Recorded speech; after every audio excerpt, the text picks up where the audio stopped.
नमस्कार, आप देख रहे हैं बंसल न्यूज। मैं हूं आपके साथ विजय कुमार पंड्या। शुरुआत करेंगे खबरों की। भारत में नए वेरिएंट की दस्तक हो गई है कोरोना के नए वेरिएंट का नाम है XE और कप्पा। जी हाँ, ये दोनों वेरिएंट, इसके कुछ मामले सामने आए हैं। मुंबई में पहला केस मिला है। तो फिलहाल संक्रमितों में कोई गंभीर लक्षण नहीं पाए गए, लेकिन बताया जा रहा है कि ये बहुत तेजी से फैलता है।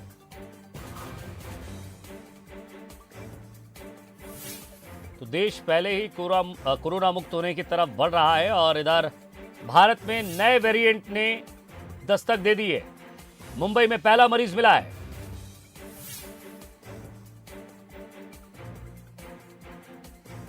तो दुनिया भर में तेजी से फैल रहा है कोरोना का XE और कप्पा वेरिएंट। भारत में भी दस्तक दे दी है। महाराष्ट्र के मुंबई में जीनोम सीक्वेंसिंग में 230 सैंपल लिए गए थे, जिसमें एक मरीज XE वेरिएंट और एक कप्पा वेरिएंट से संक्रमित मिला है। रिपोर्ट्स के मुताबिक कोरोना का नया म्यूटेंट वेरिएंट XE ओमिक्रॉन के सब वेरिएंट BA.2 से करीब 10% ज्यादा संक्रमित हो सकता है, जिसको लेकर विश्व स्वास्थ्य संगठन ने भी अलर्ट जारी किया है। XE वेरिएंट का पहला मामला यूनाइटेड किंगडम में 19 जनवरी को मिला था, जिसके बाद से अब तक 600 से ज्यादा मामलों की पुष्टि हुई है और दुनिया भर की स्वास्थ्य एजेंसियां इसकी संक्रामकता और गंभीरता पर नजर बनाए हुए हैं। हालांकि राहत की बात यह है कि मुंबई में नए वेरिएंट से ग्रस्त मरीजों में गंभीर लक्षण नजर नहीं आ रहे हैं।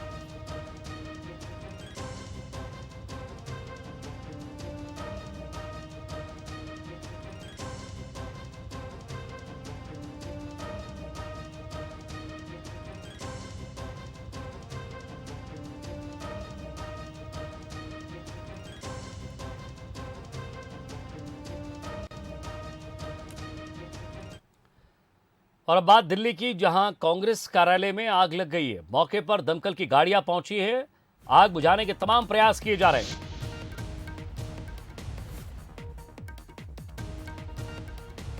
तो तस्वीर आप देख रहे हैं, अचानक दिल्ली के कांग्रेस कार्यालय में आग लग गई। तो आग लगने का कारणों का फिलहाल खुलासा नहीं हो पाया, लेकिन ये खबर आपको दिखा रहे हैं। दिल्ली के कांग्रेस कार्यालय में आग लगी है। तत्काल मौके पर फायर ब्रिगेड की गाड़ियां पहुंची आग बुझाने के लिए।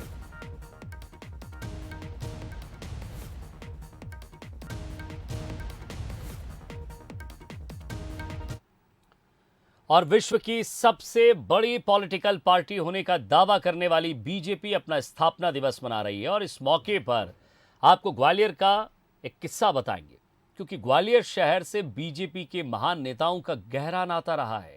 इन नेताओं का योगदान कभी भुलाया नहीं जा सकता। 6 अप्रैल 1980 को बीजेपी की स्थापना हुई, लेकिन ग्वालियर बीजेपी के लिए बहुत अहम पथ प्रदर्शक शहर रहा है।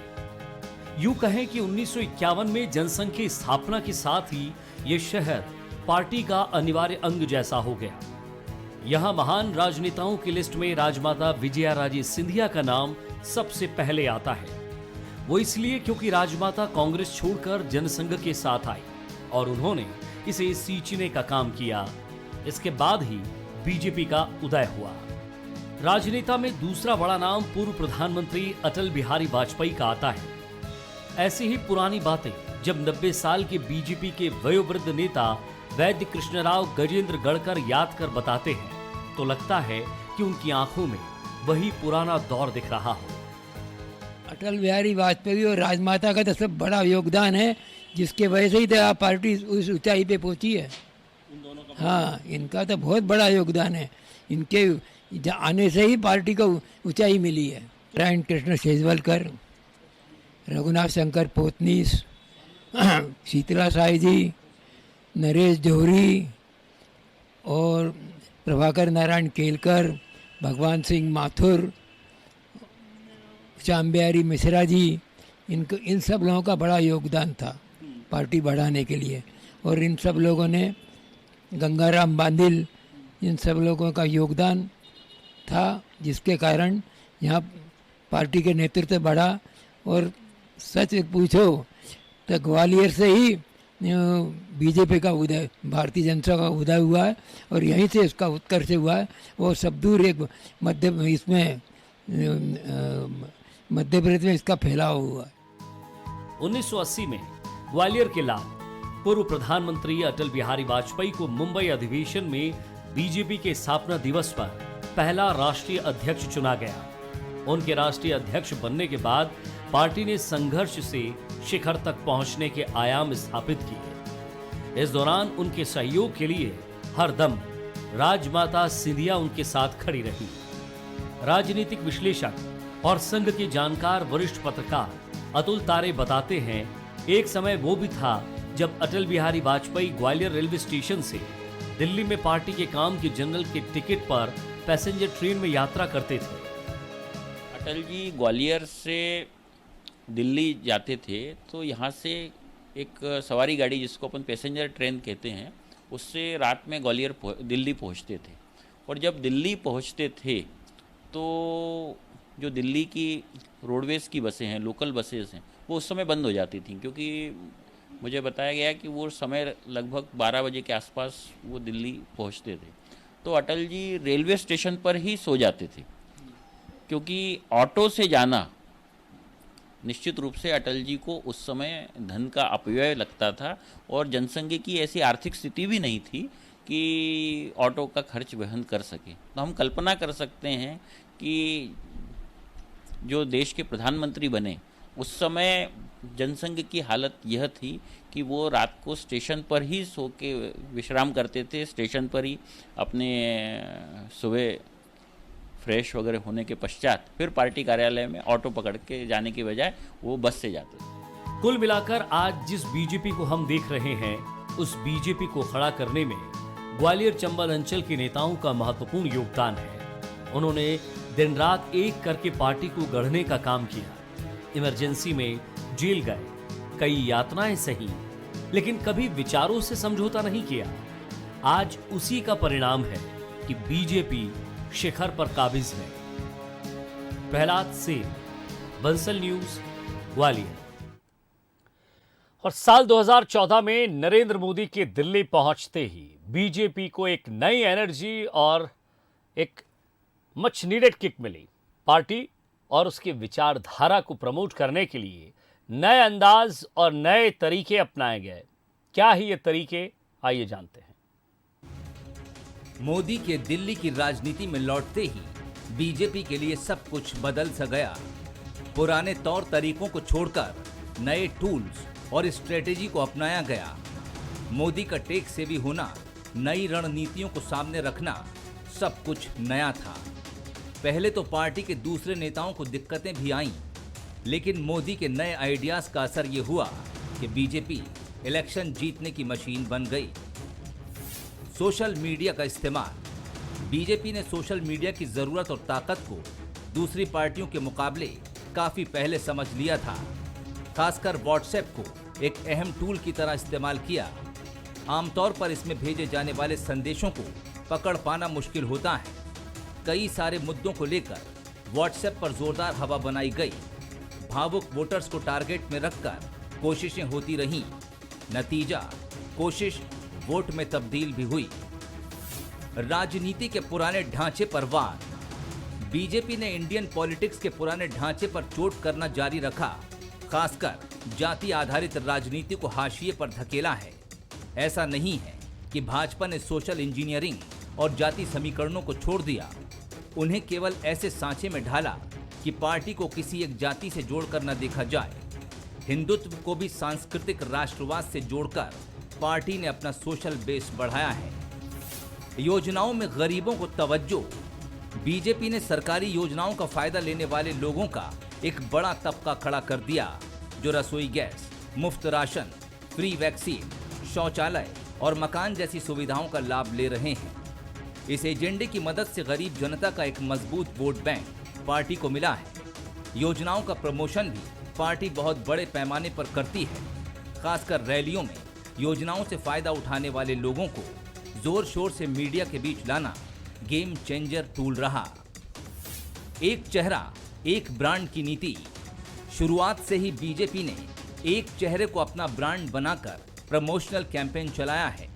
पहले ये चेहरा जहां अटल बिहारी वाजपेयी थे, वहीं 2014 के बाद नरेंद्र मोदी ब्रांड फेस बन गए। 2014 के चुनाव से पहले विज्ञापनों में मोदी की बड़ी बड़ी तस्वीरें आने लगी थीं। सत्ता में आने के बाद सभी योजनाओं में पीएम मोदी की बड़ी बड़ी तस्वीरें लगाई गईं। छोटे बड़े हर अचीवमेंट का क्रेडिट उन्हें दिया गया। Bureau report, Bansal news. अब को कांग्रेस और बीजेपी काफी गंभीरता से ले रहे हैं। सेमीफाइनल मानकर दोनों दल इस चुनाव में लापरवाही करने तैयार नहीं है। कांग्रेस जहां मरवाही विधानसभा की तर्ज पर चुनाव मैदान में है और बूथों की जवाबदारी विधायकों को दी गई है, तो वहीं बीजेपी ने अपने केंद्रीय मंत्रियों को मैदान में उतारा है। केंद्रीय मंत्री फग्गन सिंह कुलस्ते और केंद्रीय मंत्री प्रहलाद सिंह पटेल खैरागढ़ के दौरे पर हैं। स्टार प्रचारक के तौर पर दोनों को खैरागढ़ में प्रचार की जिम्मेदारी मिली है। दोनों ही नेता जहां बीजेपी की जीत का दावा कर रहे हैं, तो वहीं कांग्रेस पर भी उन्होंने निशाना साधा है।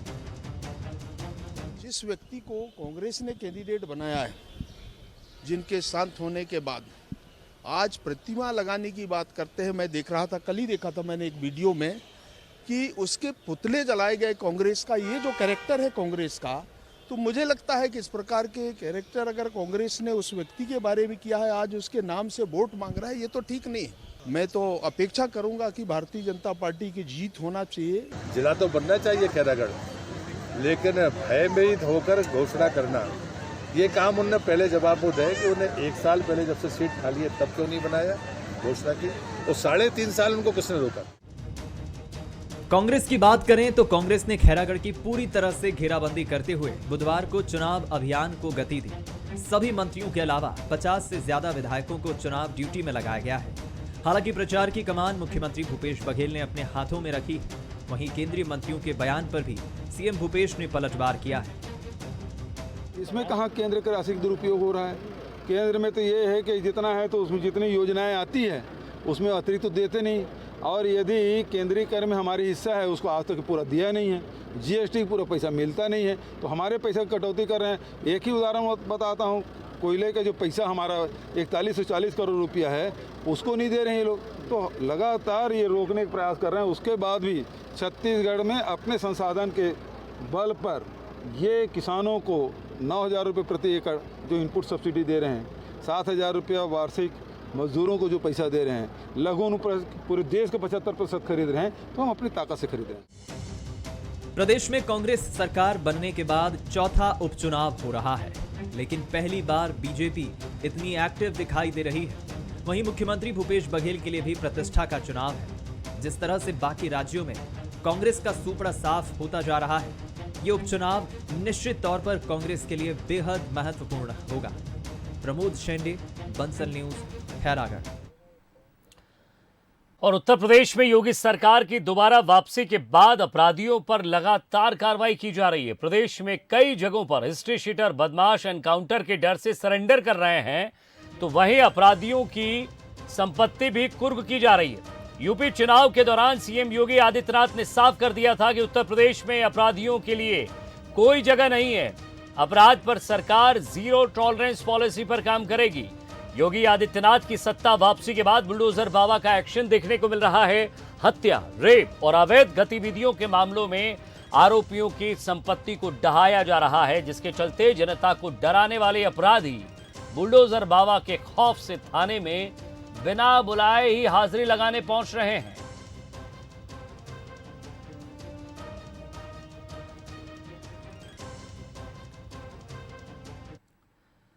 और नागपुर में एक पेट्रोल पंप पर इन दिनों एक पोस्टर चर्चा का विषय बना हुआ है। दरअसल इस पोस्टर में लिखा है कि 50 रुपए से कम का पेट्रोल नहीं दिया जाएगा। नागपुर में इस पेट्रोल पंप ने 50 रुपए से कम का पेट्रोल बेचने से इनकार कर दिया है।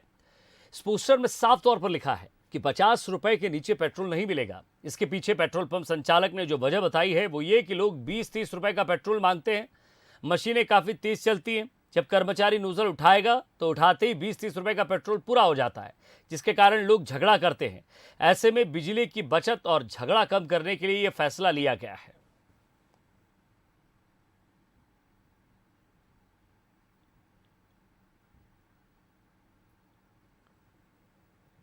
और अगर लोगों के मन के मुताबिक काम ना हो या उनके अरमानों पर पानी फिर जाए तो उनकी नाराजगी का ठिकाना नहीं रहता। लेकिन जावरा में एक किसान ने एक अलग ही अंदाज में अपनी नाराजगी जाहिर कर दी। मंडी में एक किसान की लहसुन की नीलामी सिर्फ 300 रुपए क्विंटल में हुई तो किसान गम में रोते हुए अपने नीलाम हुए लहसुन के ढेर पर जमकर नाचा। इतना ही नहीं, अपने गम को भुलाने के लिए मंडी में बैंड बुलाया और ढोल की थाप पर लहसुन पर नाचता रहा।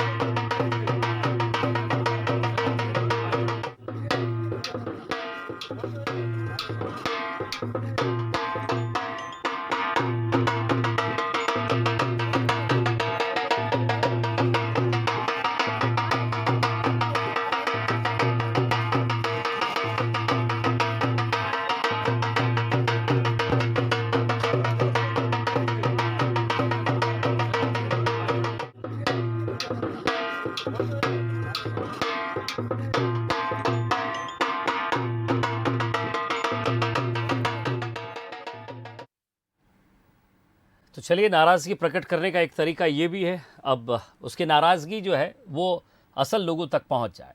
एक तरफ जहां लोग बेटे के जन्म की खुशी की चाह रखते हैं, तो वहीं महाराष्ट्र के पुणे में एक परिवार ने बेटी के जन्म पर कुछ ऐसा किया कि चारों तरफ उसकी चर्चा हो रही है। बेटी जब पहली बार घर आई तो उसे महारानी की तरह उसके पिता लेकर पहुंचे। माता पिता उसे हेलीकॉप्टर से घर लेकर आए। इसके लिए 1 लाख रुपए में हेलीकॉप्टर किराए से लिया गया। शेलगांव के रहने वाले पेशे से वकील विशाल झरेकर का कहना है कि उनके परिवार में लंबे समय बाद बेटी का जन्म हुआ। उसका नाम उन्होंने राजलक्ष्मी रखा है और जब उसे घर लाने की बात हुई तो हेलीकॉप्टर से लाने का फैसला लिया गया।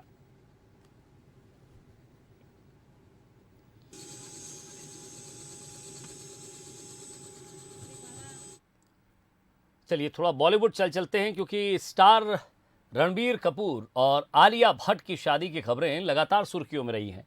आखिरकार फैंस का इंतजार अब खत्म होने जा रहा है। रणबीर और आलिया 17 अप्रैल को शादी के बंधन में बंधने जा रहे हैं। ये इस साल बॉलीवुड की सबसे बड़ी शादी मानी जा रही है। शादी की रस्में 13 या 14 अप्रैल से शुरू हो जाएंगी। अनुमान लगाया जा रहा है कि आरके हाउस में दोनों की शादी की तैयारियां भी शुरू हो गई हैं। हालांकि दोनों फैमिली ने वेडिंग डेट को लेकर चुप्पी साधी हुई है। 13 अप्रैल को दोनों की मेहंदी सेरेमनी है। इसके बाद हल्दी, संगीत, तमाम बाकी रस्में पूरी होंगी।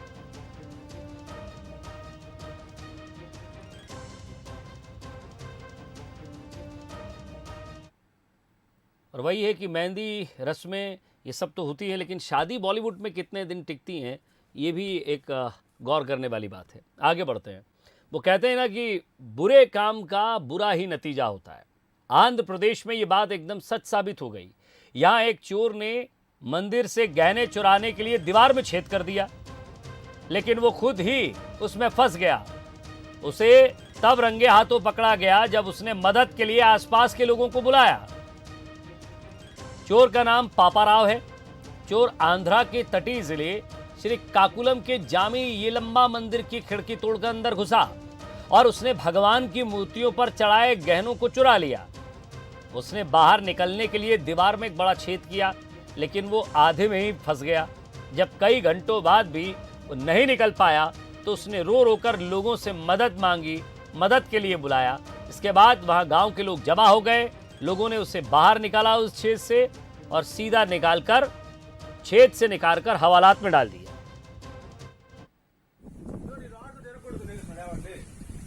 ఇది జామ్ గుడి, జోడ్పూర్ జామ్ గుడి.